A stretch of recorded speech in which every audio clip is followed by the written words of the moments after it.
to build positive habits and The part I negative remember in that book, he said the goal is not to sing, but to be a singer. ones. The goal is not to write, but to be a writer. Yes, So the exactly, continuous exactly. doing of whatever Exactly. craft. The more this quote that you really like to say, on an attempt to live honestly, true, and just one soul. How does that look like for you? I think our nervous system is adapted to slow down your momentum. Because when you talk faster, when you talk very, very, very fast, you tend to muddle up words. Yes. But when you go slowly, how are you? How's your day? Yeah. How is this going? Okay, what happened yesterday? Yeah. So I think you started firm and then Flexible. flexible.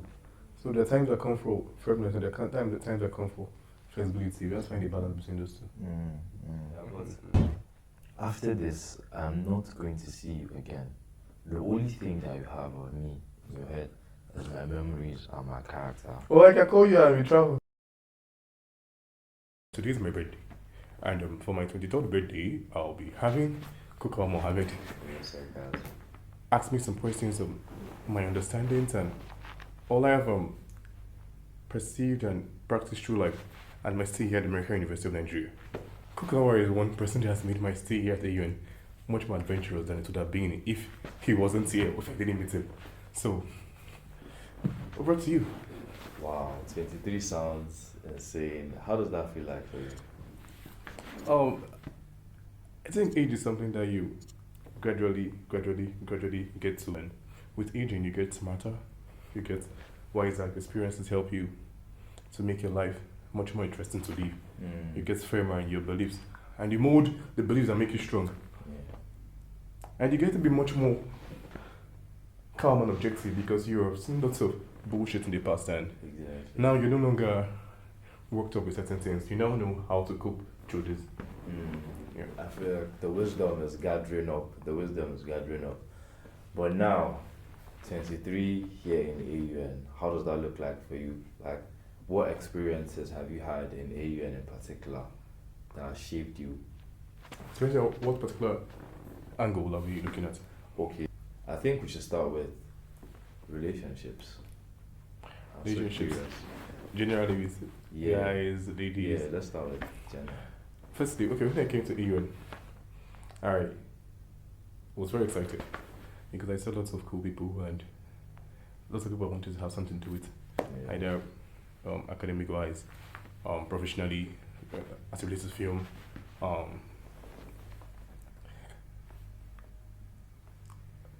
have fun with parties, food, just basically all the college experiences. People that I won't go outside school to shop with, and the energy that I came with, I don't know how I'm still able to sustain that same energy and not actually drop, regardless of people not actually offering you all what you thought that you'd get. I think let me put it that way. But then with the guys, on the scale of 1 to 10, it's been really smooth, like a 9.5. Smooth. So you're like Smooth. a social guy. Yeah, I'm a very social person. I'm highly extroverted. I have not had any bad experience with guys. I don't think I've had bad experience with guys. Where lots of my not so good experiences have come from, were from the ladies, because I feel let's say we have a group project, and they put me with ladies, and I feel like I'm the one that has to keep dragging the horse with the cart. You keep moving, you keep moving. like. Some girls are just so relaxed. Unlike me, that I believe in intensity. You get things done, you start, you finish. But then these girls are just so chill, and I'm like, what's going on here? Like, are we not getting the same grades for this project?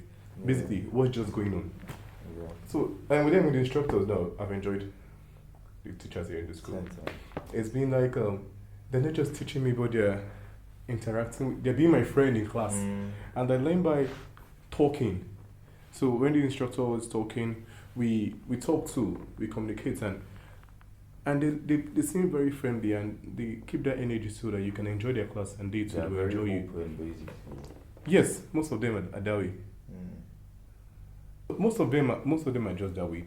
They try to make you as comfortable as you can. So my relation with instructors have been so good. I've had good experience with them. It's all of them. It's all of them. Yeah. Oh wow, that's really nice because most people when they come to university, it's either they really had poor social skills, that's like interacting with people, and some people were outgoing already. But now, in the process of you, okay, you interacting with people, you trying to find yourself, what have you learned as Akachukwu Madueke? Learned. What lessons have you learned as Akachukwu Madueke? I think people's personalities are different. Mm. Everyone cannot be as energetic as I am, and everyone cannot be as intentional, as devoted as I am to one thing or the other. So some people you have to relax a bit, Yeah. and some you have to hammer a bit. But then you have to find a fine line between these two, between intensity and between balance. Because sometimes when you try and relax too much, then they relax too much. Well, how it has shaped me as myself, I'm just learning how to work with people more. And I feel like this is like a testing ground for the professional world, the working world out there. Yeah. If I can learn this properly and know how to interact with people very well and work with people to a very high degree where there's good cooperation, I feel like my stay here and like that alone has been my that alone has added to my social skill, which has made my stay here profitable in the long run. Yes. Yes. So it's basically like a long-term game for you. A long-term game. Long-term game. Speaking long-term, what next after AUN? Because we are speaking about the professional realm, but how do you see life playing out for you in the next 10 years? I mean, 10 years is still long to envision. 10 years. 10 years. That's a long time. We can't predict the future. We can only like strive and work at where we are so that the next stage can always be better. And I think currently I'm trying not to waste my time. I'm trying to invest my time in the right things and limit the bad things. I try not to get addicted to anything at all. Anything not positive. It's all it's just a journey of starting from here and getting to here, but then with the right philosophies. Recently, I've been reading lots of philosophy. I read Nietzsche. I'm still reading Marcus Aurelius' Meditations because this is a book that has a lifetime advice. Marcus Aurelius wrote this book for himself, and it's the words the advice they're basically timeless. They help you every day as you progress through life. At some parts he will say, okay, this part, all that is tested, all that you face through life is for you to finally choose love and turn away from negativity and blame. Yeah. There are lots of quotes there that just, I think we all know the philosophy to guide us through life, and it really won't. How do you react when you're tensed in your time, in the bad times? How do you balance yourself in the good times? How do you when everything looks not so good, how do you center yourself? So I think basically this is the center of his teachings. And also I try to make friends with people who are as goal driven as I am. I don't want to have people in my corner that are not that don't have a vision for themselves, first of all. Because when you have a vision for yourself, you tend to treat others with more care and with more intentionality. You're more intentional because you are going through this life according to a vision, that's a good vision that you're mapped out for yourself. If you're visionless, how would you help someone out, or how would you be part of someone else's life? And I think that's really a foundation of our friendship, honestly, because at first I think we met as you doing some of the YouTube shoots now. It's actually a project, it's a school project. Exactly, and I was like, wow, this guy, I have to talk to this guy, we have to start to interact. And so far so good, this is where we are now, alhamdulillah. But also, the way you said, having friends that are goal-driven, people that will even, to a certain extent, push you to reach those goals they're heading to. But now my question is, because the way you're talking about daily stoic. What do you think, you personally, if you were to live your best life, how would that look like? If you were to live your best life on a day-to-day basis. My best life, what would that look like? Okay. Waking up from sleep, doing some workouts. Yeah. I really enjoy yoga. Do some workouts, some yoga, some meditation. And then focusing my whole day on work and doing things I enjoy, like creating films or directing people. I realized I actually like to. Yeah, film director. That's what I actually realized. And then working on projects I actually do enjoy. More like on videos, on films, but things I actually do enjoy. Things that I feel that will impact, that will stand the test of time. I think that's what my best days look like. Spending my time on things that will stand the test of time. That's it. But do these projects bring fulfillment for you? Are they impacting projects? Fulfillment for me, I'm in it because it's fulfilling me. When I do something when I'm working on things that are not fulfilling to me, I feel disconnected. Yeah. Within me, I don't feel so excited about it. My energy is not as good as good. So I try to do the things that keeps my energy that way, and that I feel connected and in sync with. Yeah. So if I'm not doing things, it will not be as good as the output not be as good as what I actually really enjoyed and put my heart and mind to. Yeah, that's really interesting. Wow. Talking about the role of mentors in their life, because some people, I think I'll say honestly, if you see someone that is doing positive things for themselves, I'll say that they are privileged enough to have some mentors in their life that have actually shaped the course of their life, one way or the other. So for you, from growing up as a child to even now, who are the people that you look out for, and what type of impact have they made on you? The thing is, I think, I read a lot of books and I watch a lot of podcasts and I go through courses. I think number one mentor in our lives is our parents. Okay. Because as we grow, we are not yet conscious. Our brains are not yet fully formed. Yeah. And we're watching them what they're doing. We're observing them. And we turn to be them over time. Yeah. People feel like they can not be the environment that they're growing from. But then man is a product of his environment. Your parents, your teachers in school, the pastors in the church, the imams, these are people that shape your early upbringing. But most importantly, your parents, you are your parents over time, because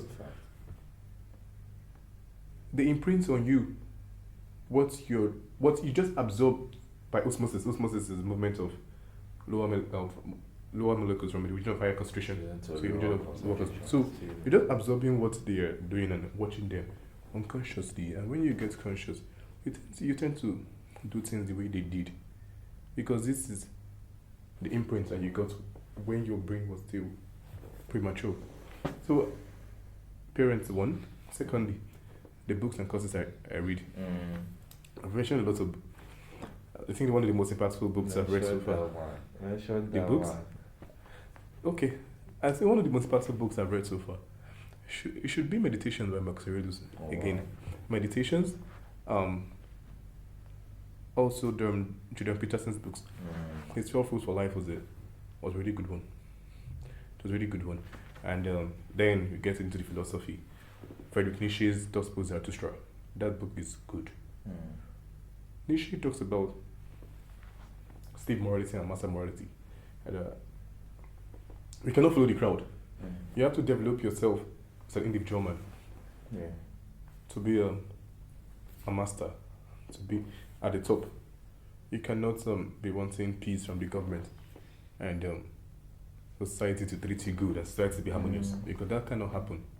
You have to be firm and stand for your principles. Nietzsche, first of all, believes that whatever is incited by the crowd, like when you see people protesting or whatever movement that is done by a crowd, done by most of the people, 99% of the population, is not as sincere. In fact, it's just hogwash as whatever that is carried out by an individual. Because when you're doing things on an individual level, doing it according to yourself, there's little influence. But with the crowd, you're taking their energy too, and you guys just moving in bulk like sheep. Shh. Whatever the person at the front says, that's what you. There's no individuality there. And then courses.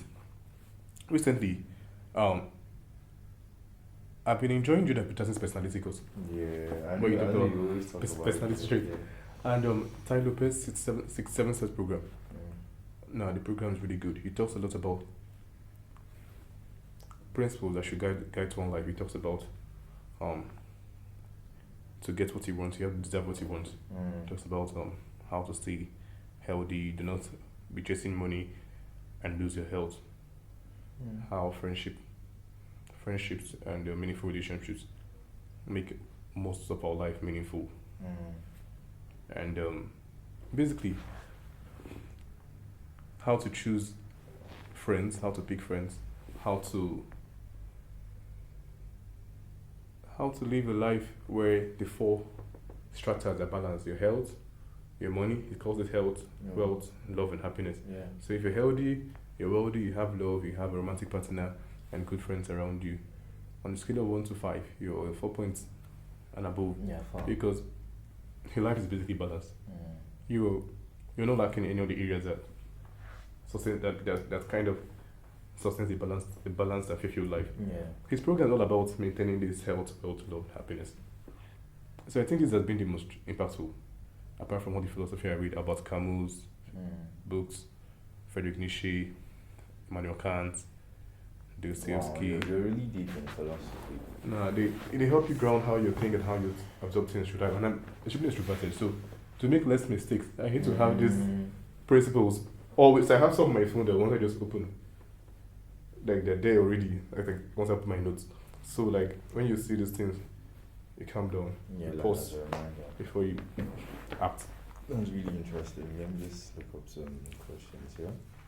I had a lot to say from your take on, especially with parents, because when it comes to parents, no, let's not use parents. People that are dealt the bad card in life. Let's say now, alhamdulillah, we are fortunate to have such circumstances. We are fortunate enough to be in AUN. We are fortunate enough to have good parents. We are fortunate, would you call that fortune? You even consuming this type of good content that is even impacting you. What about other people who, should I say, unfortunate or Less privileged. who actually have the resources that we have, but are not diving into this part of self-actualization and personal development? What's your take on that? As the quote that goes on, we stand on the shoulders of giants. I think our parents have risen up to this level, and then from there they're helping us to rise. Yeah. There are lots of people that have not been able to rise up, they're still here, and then the child has to keep struggling. Meanwhile, we're already here. Life basically is unequal, and we have been really blessed to have parents that were able to walk through this life and get to a certain stage for them to give us better than what they had. And then their parents too, that's our grandparents, were able to get them to get to this particular stage to get. So it's life is a combination of different circumstances that just happen together to make something good or bad. So when things keep going, things keep moving, and in that direction, the more they progress in the good ways, the more good you get at the end of the day. The more bad you get.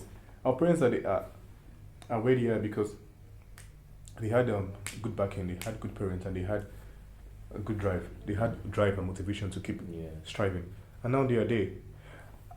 What have you been to say about people that are not as privileged as us?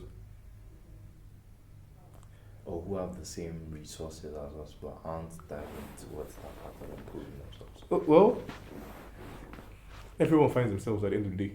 Some might find themselves in things they're passionate about and they pursue that, and some might not find themselves in things that they're not passionate about and they live a life of unhappiness. Unhappiness and happiness balances the world. I think everyone cannot be happy, and the idea of happiness is not something real. Happiness is things that happen once in a while. It's a thing that happens once in a while, and it's deeply fluctuates. But if you're living a life that's meaningful at the end of the day, that gives you deep meaning, you're good. If you are privileged and you're not following your passion, but whatever passion means, but then you're doing something that makes you feel meaningful, I think you're still enjoying life. But at the end of the day, we all have to die. We will all die, but we have to die. But nah. Or we have to just do something good for our children. Yeah. Health-wise, teach them how to live healthy. Wealth-wise, build them up academically and educational-wise, and financially, to get to a level where their own children can, from there, take off. Love-wise, teach them how to relate with other human beings. And then this makes your life way happier. Speaking about, you said health, wealth, love, happiness. Yeah, this I think our parents should. Yeah. And we pass it on to our children. Exactly. Now, let's dive into love a bit. I think let's leave the stoics on the side. Okay. And let's talk about love. What do you look for in a partner? Someone that's less extroverted than I am. I think that's one. Yeah. That's one because it's just like you're always high. You need someone there to help you like balance it. Not as high as I am, but there's things that I like attract. Like does attract, yeah, but then I don't want someone with the same intensity as me per se. You should have your goals and things you're working to achieve, but don't be highly extroverted and highly masculine. Yeah, I think that's what number one thing I look out for. Calmness. I don't know what it is. This feminine calmness. Feminine traits, yeah. I don't know. It gets to me. I'm like, this baby's just so cool and chill and doing her stuff, and that's number one. That's number one. And you're basically that's number one. Feminine calmness. That's calm, and you have insight. Like I think ladies are much more insightful than men. Generally, biologically, they're wired that way because then they have to the job of raising children falls on them, and their nervous system is wired for the mother-infant diet, like the mother-infant communication and tapestry, and let's not forget that the first year of a child, basically first 9-10 months, a child cannot talk, a child cannot tell you what's going on with them. If they're hot, they cry. If they're cold, they cry. So you have to be very attuned to their tears and their emotions, how they feel, and their emotions are always right. So, because of that, ladies are wired to be much more introspective and insightful. They read emotions and they're able to see beyond what women can see. So basically, women are more insightful and are just calm and balanced in life. That does it for me.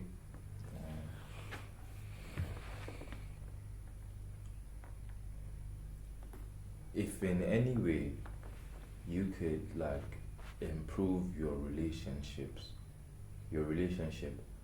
with your partner, let's say if you could improve your relationship with your partner, what are some strong standing principles that you set up in your relationship? Because most of the time when I see people like having all this relationship fallout, I'm not saying that I have a 10 out of 10 relationship, but when I see people meeting me with their problems, I'd be like, these are obvious things that you can just put in place and set out. So what are these things? Well, you're talking as an outsider, you're not in it. True, good. True. It's not like the quotes that you don't work in the business, you work on the business. Yes. You're not in it, so you work from up. I think number one thing is this. We should, the idea of not fixing conflicts as they occur and letting them slide and then having them pile up and the cup keeps getting full, and that can't work. Number one should be conflict resolution as fast as possible. You can't have a confrontation with your partner or with anybody at all and expect it to fix itself. People try to dodge from reality. They try to escape, and they feel like everything, maybe getting a gift or whatever you want to do later will make everything good, like whatever happened. It doesn't work that way. So nothing that for relationship, number one thing is conflict resolution, because as far as humans are together every day, one way or the other, there's always little. But then you have to find a way to work through those things, and we should be much more intentional about our words, what we say. But I think number one is conflict resolution. Do not think that problems solve themselves. You have to talk about them, and you have to find ways not to repeat them. Or to do them less. There's this question I like on love. It says, love is a complex emotion. How has your understanding of love evolved over time? And how has it shaped your experiences and your relationships today? Love is a complex question. How has my understanding of love evolved over time? And how has it shaped your experiences with love and relationships? I think everything about love is reciprocity. But in that reciprocity, some sort of selflessness comes into play. I've tried to be less selfish. There's a part in the Bible that says love is patient, love is kind, love is not jealous, but the truth is that love is all this. It's jealous, sometimes it's not kind, it's a dance. That's how I say it. But then, just like I said, you don't have to, sometimes you have to work on the relationship, not in. You have to withdraw yourself. So my understanding of love what has shaped my understanding of love over time is,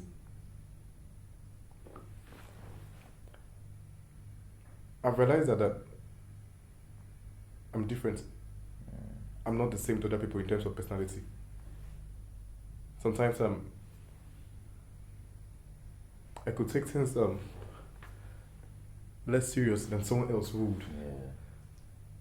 And then putting myself in that person's shoes is not so easy, because I'm not looking at it the way you're looking at it. So that's where all the patience and grace comes out. So I have to be patient first of all, and try and put myself in that person's shoes. But now that's my understanding of love shapes it changes over time. But for now I think it's patience and reciprocity. I think if I scratch your back, you scratch mine. I don't expect me to always be scratching your back and you leave mine unscratched. No, it would not work over time.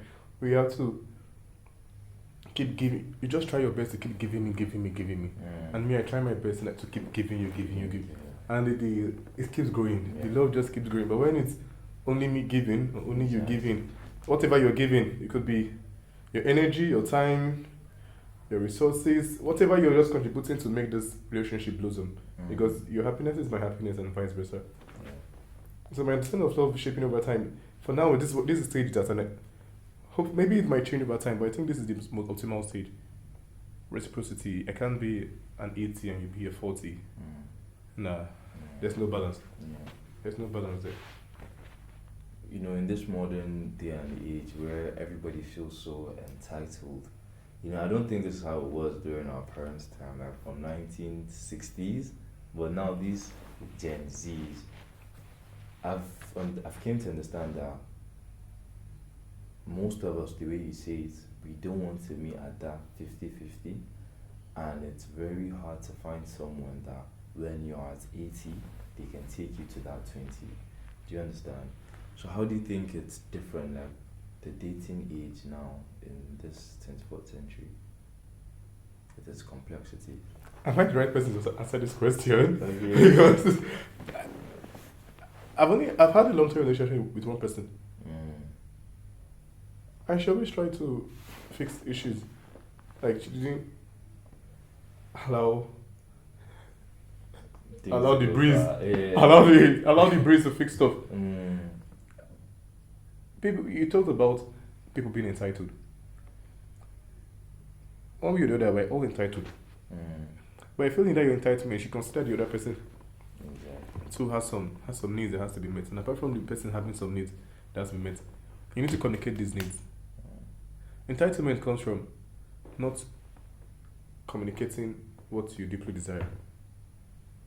Would you read my mind? No. He would not say that Akachukwu desires this. Nah, these things have to be talked.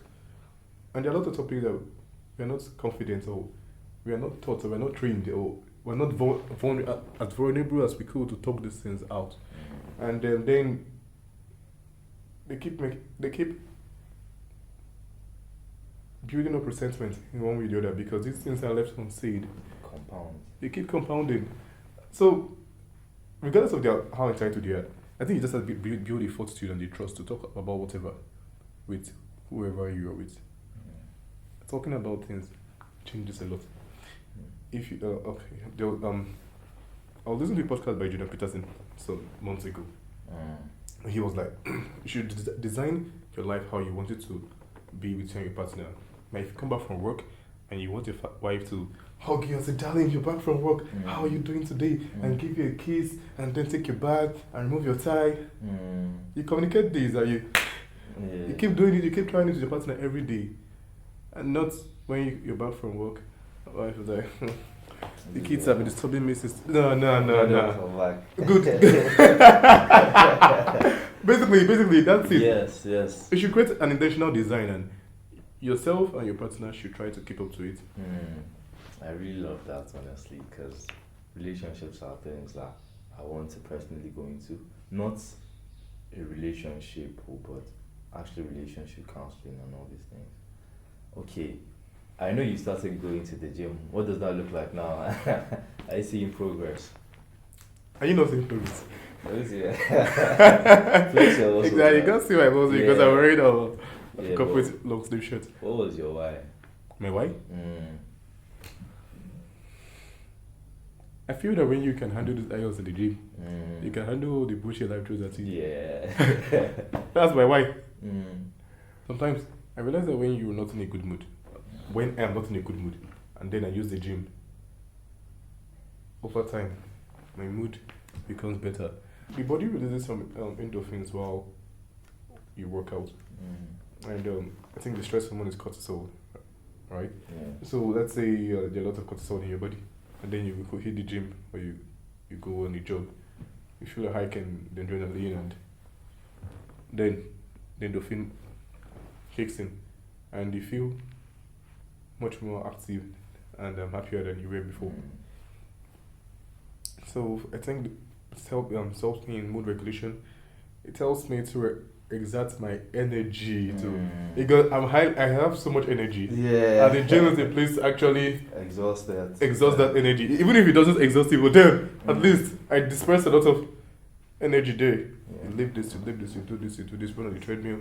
And then you leave you're not as energetic as you were when you entered. Exactly, like the weights will drain you. Yeah. So I go 3 days a week, Tuesdays, Thursdays, Saturdays. So Tuesdays I train my chest. Thursdays upper body, Saturdays mainly legs. So, and then at least 4 or 5 times a week I try to jog to the kids and back to the dorms. That's about how many meters I don't know. And I try to do that as frequently as I can, mainly by 6 a.m. And that's a good way to start my day. It makes me feel alive. And when I start my day that way, I feel like I'm actually starting my day well.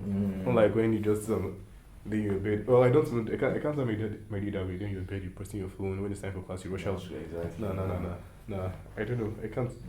But then I always try to start my day feeling fit. So when I feel fit, I can actually achieve more stuff. Yeah. So like now, compare the life of physical fitness when you were going out to the gym and when you were not. Like compare it in every. I can't remember. Are you serious? I can't remember because I've been using the gym for a long. When I don't have access to the gym, I do some push-ups in my room, 100 alternates. Oh wow! So you're always into fitness? Yeah. Yes. Sometimes I can bring into secondary school when I'm feeling sleepy in class. I go to the toilet and do 10 push-ups. Then I come back. So I can't remember. I was always doing something or the other that had to relate to my physical fitness. Okay. And I think as you grow older, your muscles, if you don't exercise your muscles, they tend to atrophy. You don't feel free. And if you're not feeling free, you can't do work. You feel some pain here, some pain here. But By the time you're active and fit, Yeah. every other thing, when you hit things, there's some times you can mistakenly hit something, and you feel pain on that part of your body for extended periods. Probably lifetime, so. But then when you're fit, when you use the gym regularly, or you do some good workout and you stretch, you are not going to have so much pain like that. Yeah. The pain goes quickly. Do you have like a trainer or something? Gas. Gas. Gas has been pumping my muscles up. Yeah. Yeah, he's really good. And he tries. I think it goes two ways. There's a quote that says when the student is ready, the teacher appears.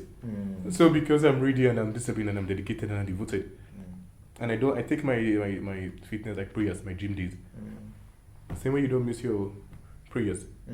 That's the same way I don't miss my. It's like the only time I stop going is mainly the last week doing exam, so I can just focus clearly on my exam, and then I just do stuff for my own push-ups and all that. So like I can just focus on the exams because that's basically the last week, and the gym is always there, and I'm still keeping fit in my room. So at that point, the gym becomes a plan B. Wow. But seeing the way the gym touches every realm of your life, like you waking up early, you being able to do work, you feeling good about yourself. My biggest question always ends up, bro, you're out of shape and you don't want to go to the gym. You feel bad about yourself and you don't want to go to the gym. Why? Why do people do that to themselves?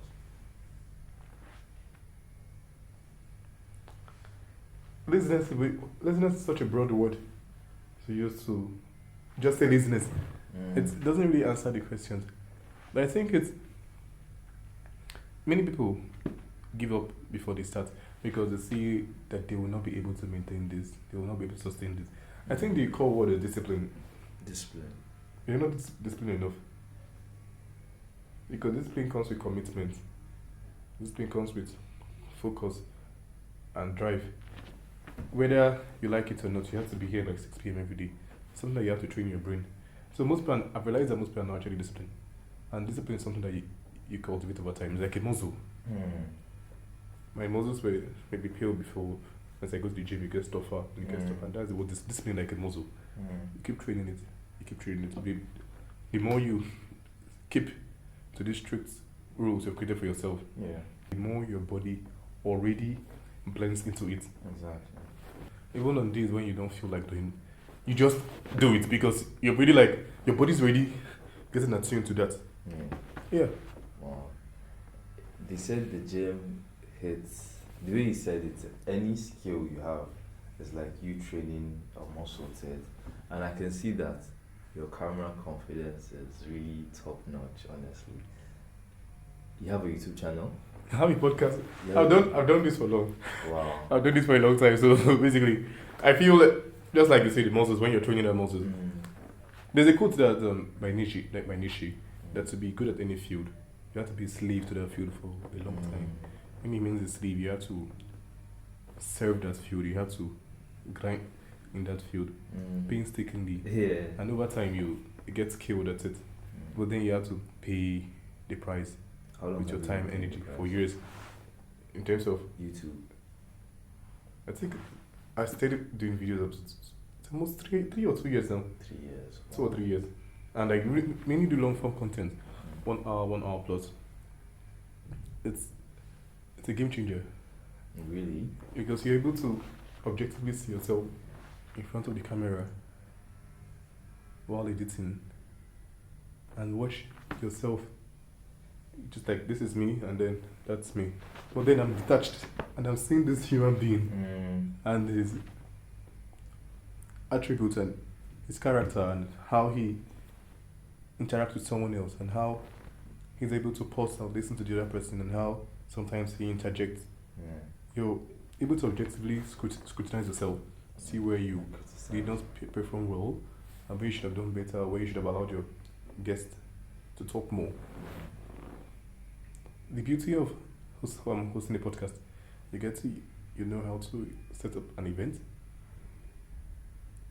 how to set up a studio or wherever you're going to use.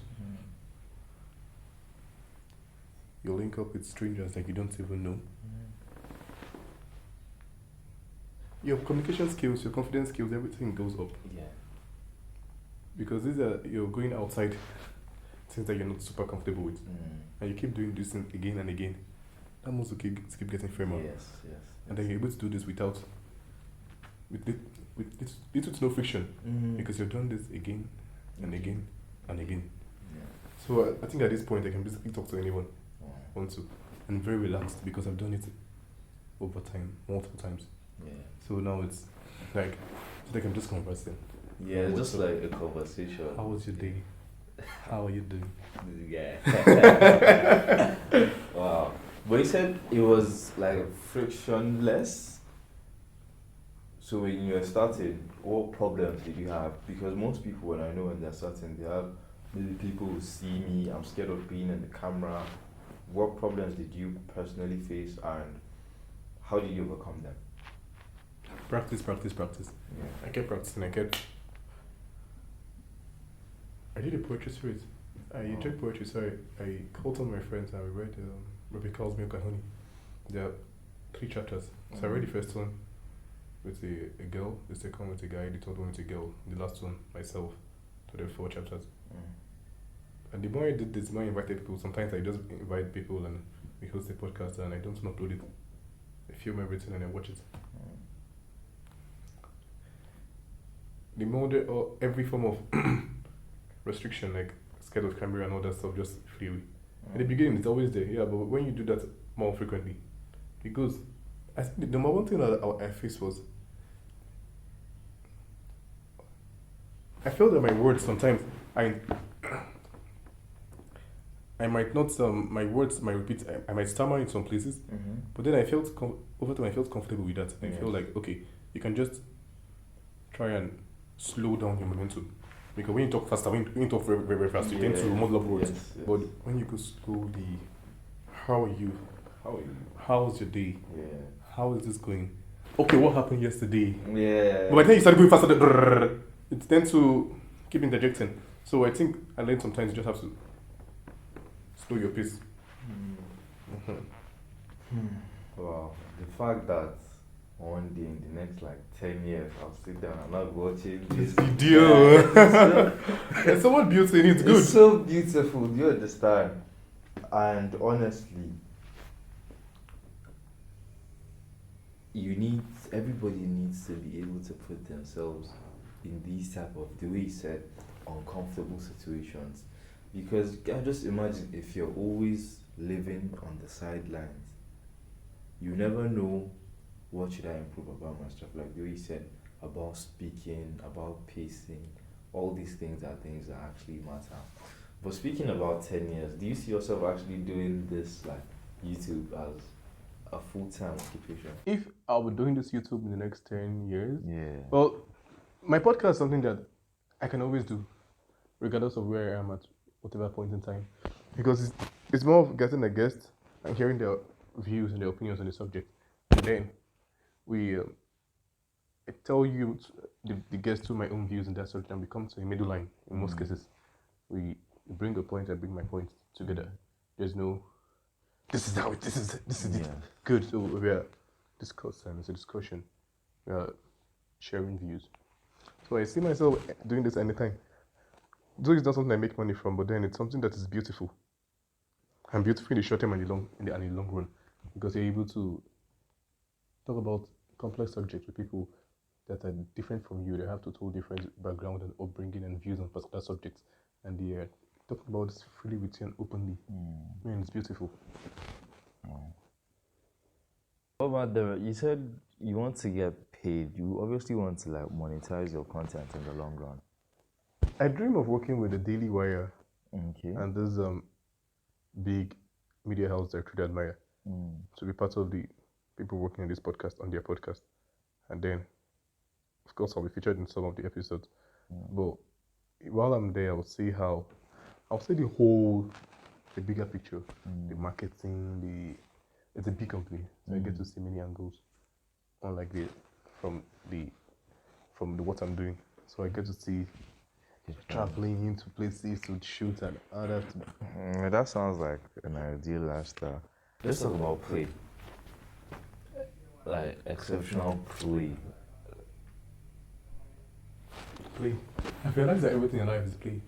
We all play at some point, at every point. This is play. We're having fun, we're discussing. No one is, you're taking turns. You say your stuff, I say mine, allow you. And that's what play is all about. There's no power, there's no excessive power involved. Even if then you interject back and all that. It plays with everything in life. Relationships, it's all play. Business, it's all play. Learning, it's all play. There's a synchronicity. This works and this works. Two things coming together to dance. Yeah. To dance. So I feel whatever we're doing in life that's not at the state of play will not work in the long run. It's not sustainable. Because when you're playing, you're blending to your rhythm and you're blending to mine. There's no excessiveness. It's all you do this. It's all a dynamic. Yeah. So I feel everything has to be a play.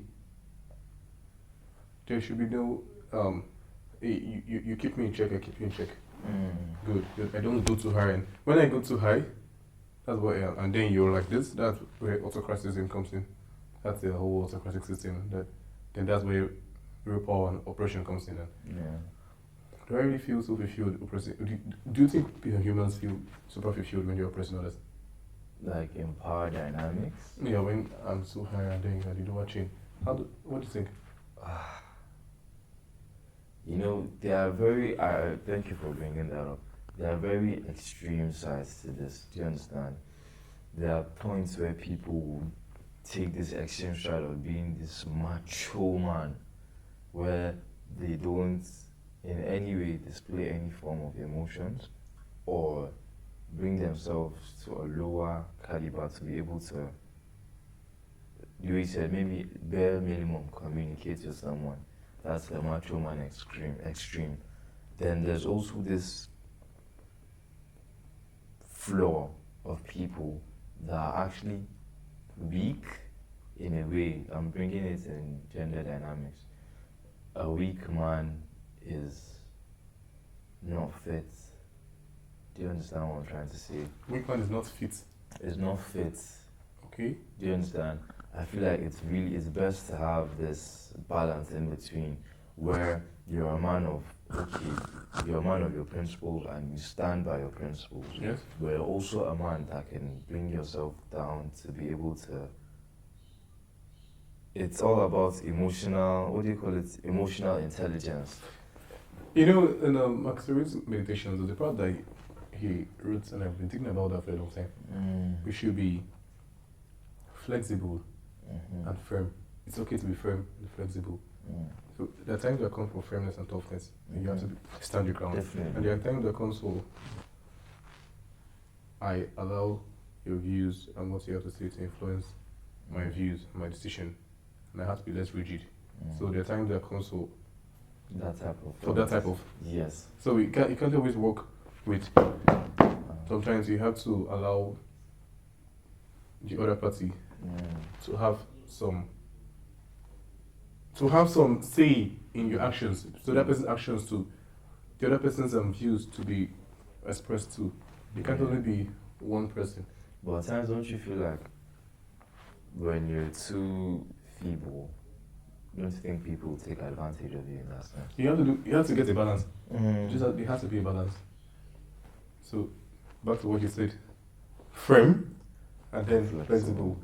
So there are times that come for firmness and there are times that come for flexibility. We have to find a balance between those two.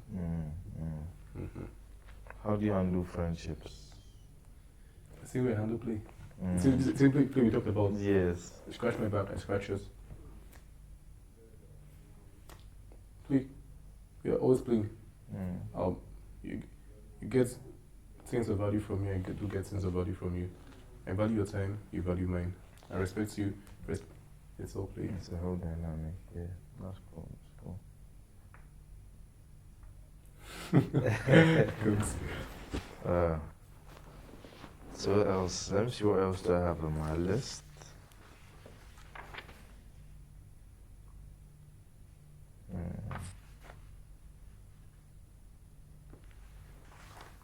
There's this quote that I really like to say: on an attempt to live honestly, true, and just one soul. How does that look like for you? I think our nervous system is adapted to when you're doing things that give you meaning, you feel much more centered. And when you're going outside the principles, when you're clicking and lying your way through to get something, it's how you feel inside. You don't feel aligned. So I think we should always work with that inner alignment. Whatever we're doing, whenever we don't feel aligned, we should always try to get back to alignment. That's the only way we can live a life of meaning. When you're living meaning, you feel it within. When you're living a life of light and deceit, you also feel it too. Because sometimes we just want to get in the shorter way or look for a way to maneuver. And we feel it, we know. We know these are things that you feel intrinsically. So when I'm not doing things that make me feel aligned, I always try to get back to alignment. And you can only get back to alignment by living your truth. Be honest to yourself and honest people around you.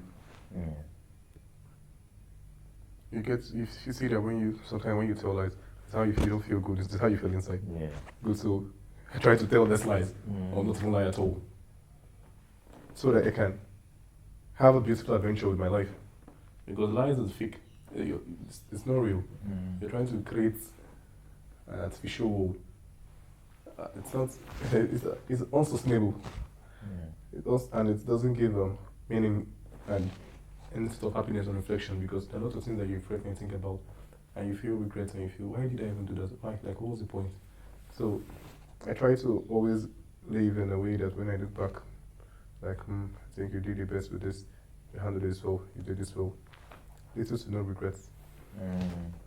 So Akachukwu Madueke, are you living your truth? I try every day.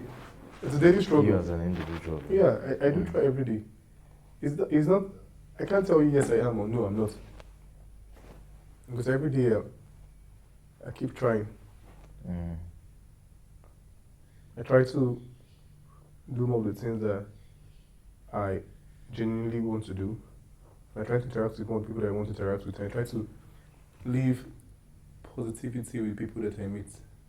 Try to impact people where I feel that they should. I try to make people happy and feel better about themselves. Most people that are struggling with academics or whatever, I tell them, you can always meet me and I'll help you. I'll leave my own stuff and help you, because I feel the world is always better when we sacrifice ourselves to help others get better. But when you get better, I see you winning. It motivates me, it makes me happier. And and everything in life is fleeting. There's a quote that I always have in my head. Human likeness is fickle. Today you might like me, tomorrow you might not like me. And that's how everything is in life. Everything changes. So now that I'm with you, why don't I try my best to make you feel as good and to achieve as much as you can? So like in 10, 15 years, you think, man, that guy really helped me. And whenever we meet at any point in time, like, that guy was good. That guy was really, really good. I try not to base the decisions I make on the now. I try to do things that like stand the test of time.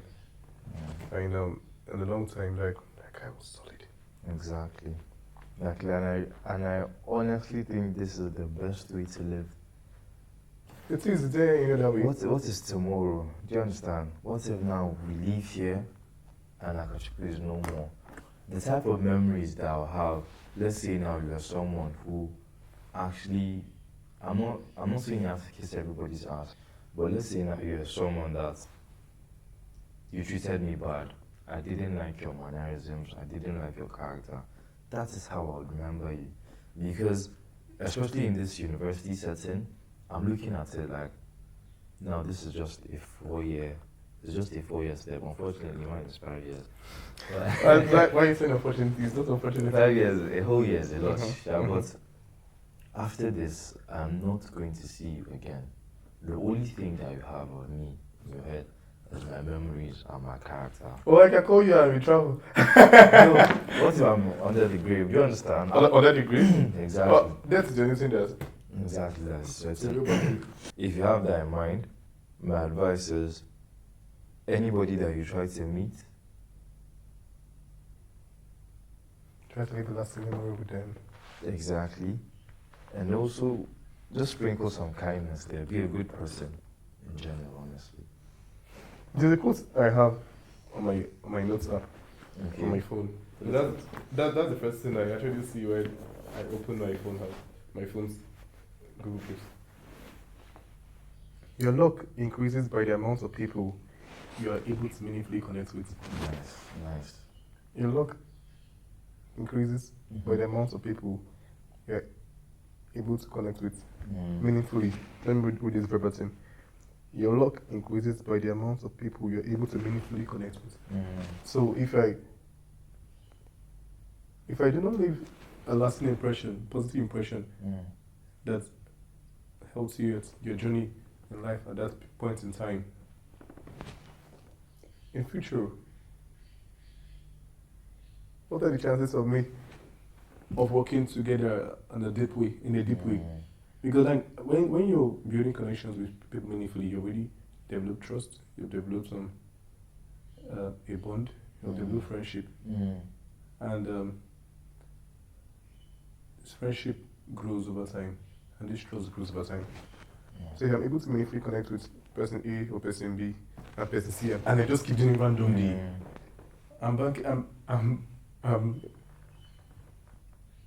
I'm banking so many treasures for myself that I don't even know the ripple effect tomorrow. Yeah. That's nice. That's nice. Wow. I think throw me a question. A question? Yeah. Since you have to give me that paper. Man. Yeah, here you go. Alright. How do you deal with failures? How do I deal with failures? Failures. It's honestly ups and downs for me. Do you understand? The way you said it, life doesn't come in this rainbow and sunshine type of vibe. Whenever I have myself down, the thing that is always in my head is this thing is never going to, like, it's not permanent, it's temporary. Because no matter how bad you're feeling, just remember that tomorrow is another day to get better. And a practice that has really helped me in my low times is honestly meditation. When I meditate, I don't know how this relates to, but when I meditate, it teaches me, it allows me to understand what I'm going through more. You understand, like the present moment. Because when you think about it, any form of failure is because maybe you regret doing something, which was like in the past, or maybe like you're tensioning yourself about something that is going to now happen in the future. So when you're now able to fixate on this present moment that, okay, everything is good now, I am sane, and tomorrow will come and I'll survive. I think you'll be able to live happily and Yeah, meditation helps you to ground yourself. You get more grounded. Exactly. That's when. Have you tried it before? There was a time I for 60 days straight. Wow. So this lady on YouTube, Adrian, you go with Adrian. Then I paid for Calm app. She does yoga. Yeah. And she has 20 minutes, 30 minutes yoga, 40 minutes, and I followed the program for a whole month. Wow. And another month, and That's powerful. I don't think I felt much more balanced in my life in that period. I was more. I got angerless. I was more in tune with myself from within. I felt more meaning within, and I felt less angry. And I was able to collect my thoughts together and sip the wheat from the chaff. And it was beautiful. It was a really beautiful time. That's consciousness. What do you think about hypocrisy? Hypocrisy? That's two-faced. Yeah, you're saying this and you're there. Okay, hypocrisy. Something that I always tell people is do what you actually want to do. Do you understand? Do what you actually want to do and live as truthful as you want to be. Do you understand? So the whole concept of hypocrisy, I think it comes from not doing, the whole concept of hypocrisy comes from being a total different person than the perception of other people that other people have of you, right? That's hypocrisy. When you do what you want to do, you're not being a hypocrite towards yourself. You understand? That is what matters. The biggest form of hypocrisy is from oneself. When you say that, let's say now you told yourself that I'm going to wake up tomorrow and go to the gym by 6 a.m., right? And you now fall off, you don't go to the gym.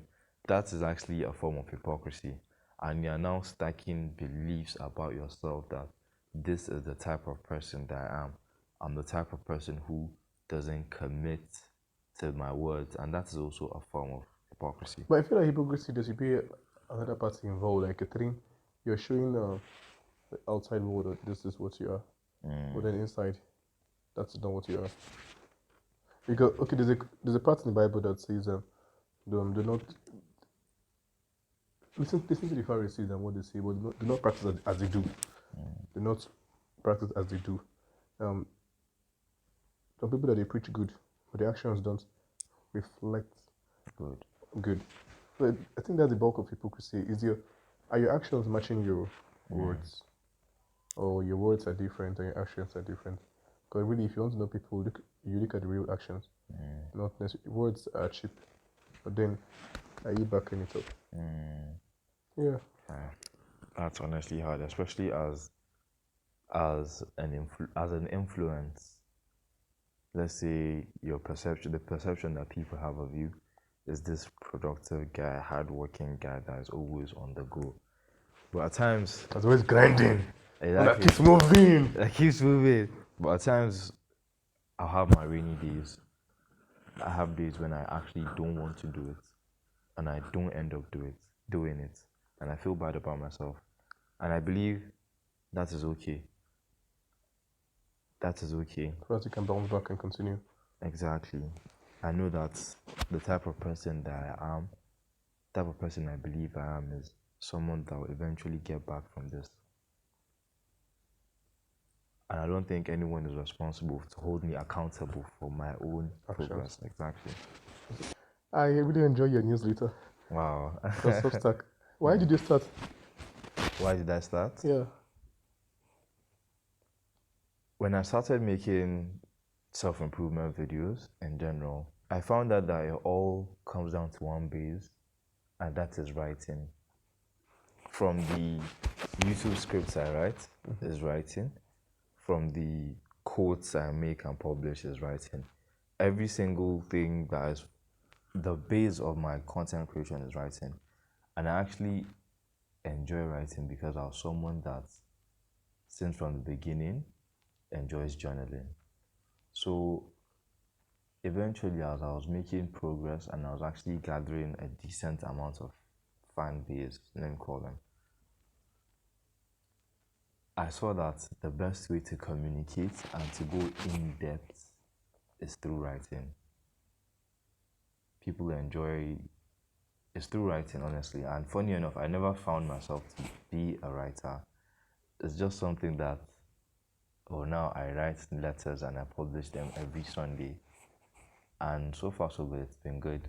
I've been getting good feedback about it. Which one did you enjoy? I read your newsletter on how to enjoy college, basically, and it was so good. Thank you. I shared it on my story with my friends. Were like, I don't enjoy reading like that, but I read it from the beginning to the end. The words were so, the continuity was so good, and the words were picked carefully, and they were easy to understand, and it's relatable.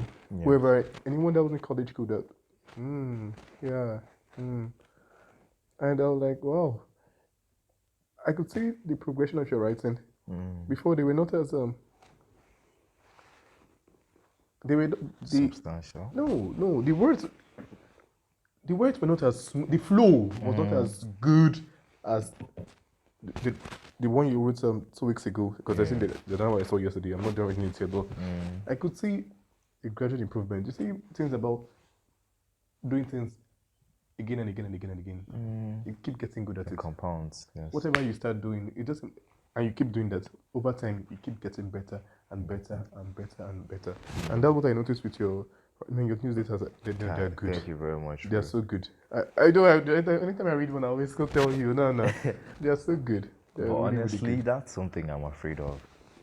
Like, because that particular one, I really got good feedback from people. They said it's good.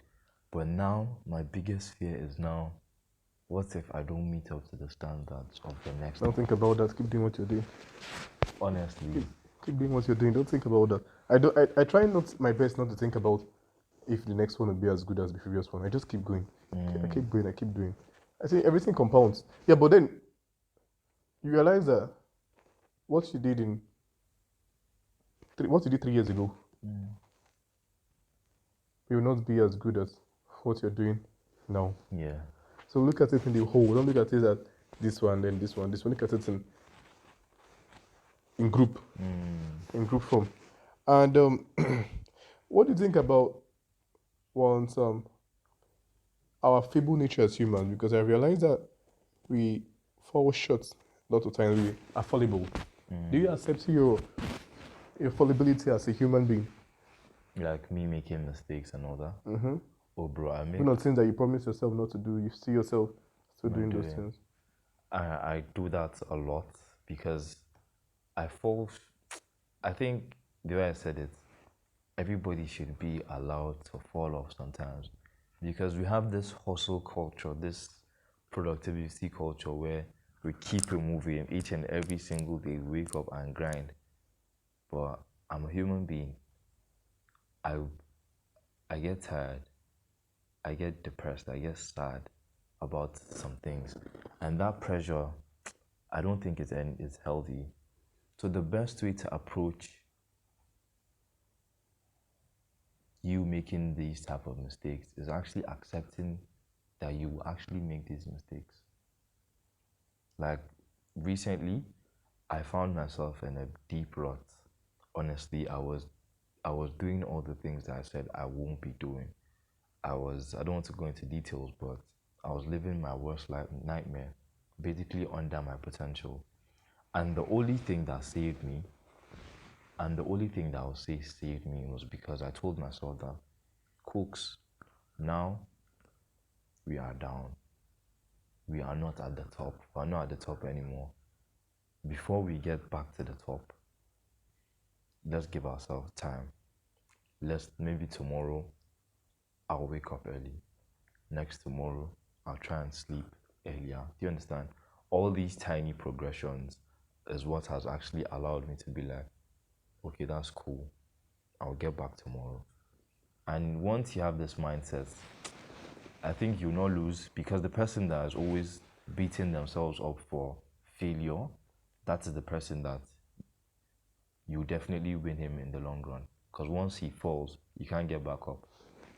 That's a very, very good strategy. Even when you relapse, you always bounce back. Exactly. That's very good. At some point, we always relapse. Exactly. We don't live up to what we promise ourselves, and things that we say we wouldn't do, we do them. We see ourselves doing them. Then the ability to pick yourself back up and go again. That's a really good. It shows that you're trying your best and you are consistent enough to get back, and you're honest enough to realize that you have faltered and you have not done as much as you should have. Yeah. Where you see where you're falling short, and then you from all that you pick up what you can learn from there, and you keep going. Now, your illness, you've been at American University for the past 4 years. Yeah. What has it been like? Damn, 4 years is crazy, wow. Wow. AUN has, first of all, it has allowed me to make my mistakes and actually learn from them. Because I always tell my mates from high school this. I said, I like it that you guys didn't follow me to university. I like it that we didn't go to the same university. Because now just imagine, I wouldn't be comfortable enough to start making videos because they'll be like, it's not this guy that I know that is now trying to change his life. Wouldn't you grow out of it? You'll grow out of it. And they'll grow too. They'll grow too, but they're not here, so I have that advantage. And the reason why I like AUN is because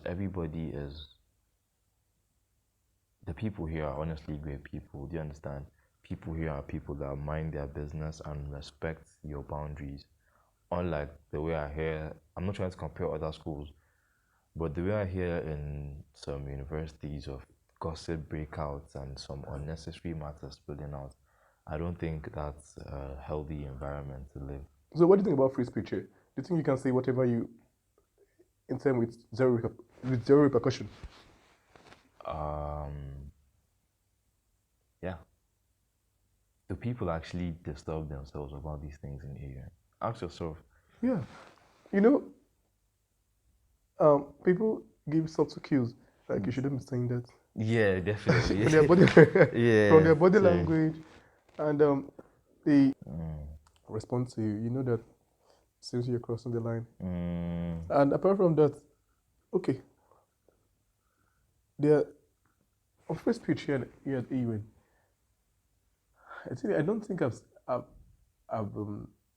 not said anything I wanted to say, but then the people that you're saying this to, or you get to see their resistance.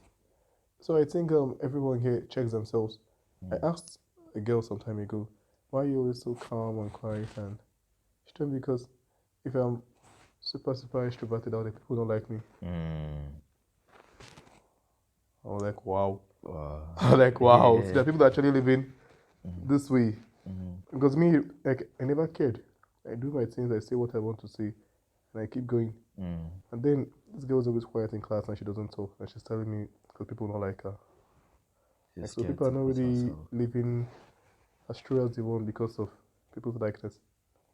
But free speech here, it's a tricky thing because you're allowed to say what you want to say, but then people that are not like it.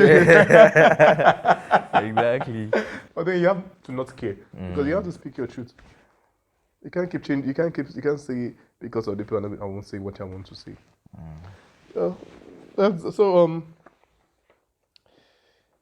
I wanted to tell you about my editor earlier and what I've learned from working with people and working with girls. Some people, my friend Esther, she helps me edit some videos. Yeah. And it's been a good experience working with her. But then we're back to play.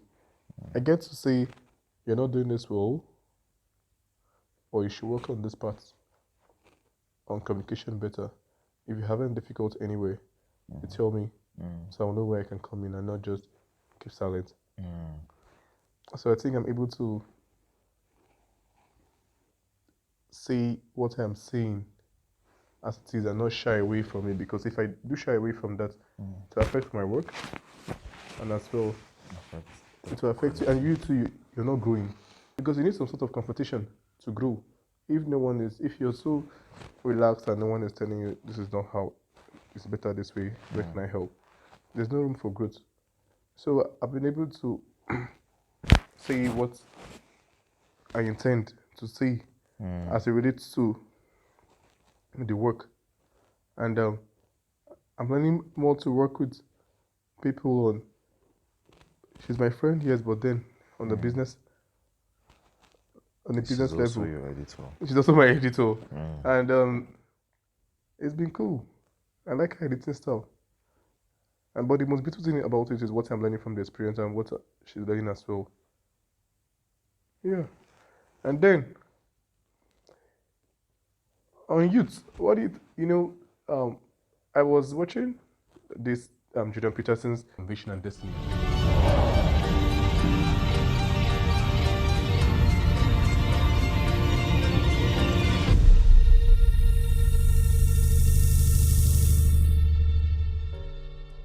Let's speak about vision a bit. Okay. And what makes a man? Yeah, the name of the series on Daily Wires, Dragons, Monsters, and Men. Wow. And he was saying that as a man, the youthfulness is better than decrepit and old and wealthy. Because when you're a youth, you have a lot of energy and you have so much potential. There are things that you are here to explore. Yes. So we as men should first of all, especially young men, realize that they have youthfulness on their side and they can explore this and live an adventurous life. So this alone should drive you to do more. That it's way better having youthfulness on your side than being old and feeble. Your health is no longer on your side. There's only so much you can do at that point. But a young guy, you have your health. You have your looks too. You have your looks and you can do good stuff and you can attract the opposite sex too. Yeah. As far as you're not as far as you're out there and you're living true to yourself and you're saying what you have to say, you're living confidently. The world is your playing field. Exactly. Yeah. It's your playing field. So, what books have you read so far? How have they really impacted you? Okay, the best book that I've read, like the game changer book for me, is Steve Bartlett. No, not Stephen Bartlett. I just finished that one. That's a good book. But the best book I'll say is Atomic Habits. James Clear. That book is I will recommend it to anybody that wants to start their reading journey, because first of all, as someone who didn't want to, that's not my first book, but as someone that wasn't into the reading culture, that book made it so favorable for me to start reading. Because first of all, if you even see the text is engaging, so please come and read me. I can keep scrolling through the pages as you go on. Then also it helps you, it actually gives you a blueprint to finish the book. It tells you that as long as you're taking one marginal increases, then you go to your destination. For example, now, let's say you're taking 2 pages a day, right? 2 pages a day might seem small, but when you come today, you come tomorrow, you come next tomorrow. As far as you keep showing up, you're consistent. As far as you keep showing up, these results now compound. And they build habits. And it also gives you like different strategies that you can use to build positive habits. And the part I can remember in that book, he said the goal is not to sing, but to be a singer. The goal is not to write, but to be a writer. Yes, so the continuous doing of whatever craft. The most important thing is to build this belief that you are who you say you are. You keep uploading videos and you see yourself doing, and you've uploaded like 20 videos. Wow, I'm a YouTuber. Do you understand? You now have this belief that you are that type of person. Yeah. I really like the topics we've covered. Is there any other thing that you think that we should have? Let's talk about looks maxing. I like that. Looks? Yeah, looks. It's good to look good. It's good to look good. You look sharp, my guy. Thank you. People take you seriously when you look good. Yes. And people respect you just because of how you look. Yes. You should prioritize your looks because that's what gets you into the door, first of all. Lots of those. Before people see your academic credentials or know where you're coming from or whatever, your looks alone. Presentation really matters. I don't think we should undervalue the value of looks. It shouldn't be underrated at all. Yes. You should look good. You should dress well. You keep a clean cut. You smell nice, and you see that you get to have some more open doors just because of how you look, and then you take yourself more seriously. You know, I have been pushing this narrative that no matter the situation you find yourself in, no matter the type of clothes you are wearing or the type of financial situation you're in, you can still look good. You can still present yourself properly. Yes. Properly. Yes. Because people tend to hide under the excuse that it's because this guy, you have this money, or you have this, or you have that. No, guy. As far as if you want to be intentional with the way you look, you actually put some effort into that. let's say now, for example, you get a haircut, you look clean, a haircut that fits your face. That's one point for you. Let's say now you start brushing your teeth and fixing your smile. That's another point for you. And then you speak well. You speak well. Clearly. Like, these things are points that people tend to neglect. Another thing that I don't also like is when people try to say that all these, I know worldly possessions don't matter, but that is not an excuse to not present yourself proper. But do you really think that's true? That worldly positions. What do you mean by worldly positions in this scenario? Okay, in this scenario, like wearing good clothes, They do matter. they matter. They do matter. So people try to put themselves under this umbrella of being the spiritual person, so I'll not present myself proper. Nah. I don't like that. I believe I don't like that. They do matter. They really do matter. Look, it's really, really important. We have covered lots of ground. We've covered on hypocrisy, gossip. We've covered on character. We've covered on living true to oneself. And I think we've covered lots of ground. And this is a good way to mark my 23rd birthday, because when I'm 30, 33, I go back and see where I was at this stage. Yeah. And it's really, really beautiful having this conversation with you. Thank you very much. I hope you enjoyed yourself. And Bro, I've had such a good time, honestly. You can see it on my face. Nice to have you here. gracias. Gracias.